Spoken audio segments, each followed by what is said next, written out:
সকালের নাস্তা শেষে আমরা এখন চলে যাচ্ছি আমাদের গন্তব্যের উদ্দেশ্যে। আজকে আমরা এখন আইলাম তো ফার্স্ট বাই রেস্টুরেন্ট খাওয়ার জন্য। এখন আমরা যাইমো মালিনীচড়া চা বাগান। মালিনীচড়া চা বাগান দেখে আমরা যাইমো রাতারগোল। বৃষ্টিময় আবহাওয়ার কারণে হোটেল থেকে বেরোতে আমাদের কিছুটা সময় লেগে যায়। আমরা পৌঁছে যাই 5 বাই রেস্টুরেন্টে।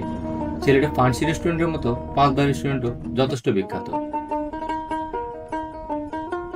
মালিনীচড়া চা বাগান হয়ে আমরা রওনা হওয়ার সময় দেখি বিশ্ববিখ্যাত ফুটবলার হামজার বিলবোর্ড। যথেষ্ট ভালোই লাগে। আমরা পৌঁছে যাই আমাদের সেই গন্তব্যে, যেখানে গাড়ি পার্কিংয়েরও যথেষ্ট সুন্দর ব্যবস্থা রয়েছে। প্রতিটি নৌকায় 750 টাকা ফি এবং একটি নৌকায় 1 থেকে 5 জন প্রবেশ করা যাবে।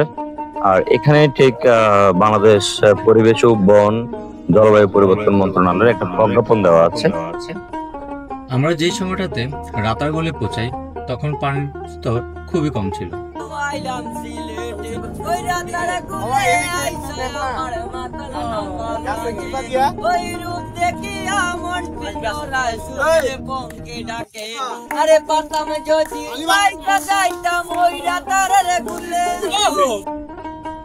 আপনারা সবাই চেষ্টা করবেন বছরের যে সময়টাতে পর্যাপ্ত পানি থাকে এবং পরিবেশ সুন্দর থাকে সেই সময় রাতারগোলে আসেন।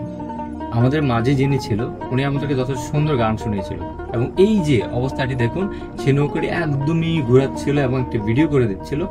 আসলে তারা ওই টেকনিকগুলো জানে। রাতারগোল থেকে আমরা যখন চলে আসতেছিলাম, আমাদের ফ্রেশ হওয়ার জন্য এখানে সুন্দর একটি ওয়াশরুমের ব্যবস্থা ছিল। যারা আপনাদের ওয়াশরুমের প্রয়োজন হবে এখানে সেই ব্যবস্থাটি সেরে নিতে পারবেন। তার পাশে ছিল পর্যটকদের জন্য বসে রেস্ট করার মতো সুন্দর একটি জায়গা। বৃষ্টি বা যে কোনো সময় আপনি এখানে বসতে পারবেন। আছে গাড়ি পার্কিং এর সুন্দর ব্যবস্থা।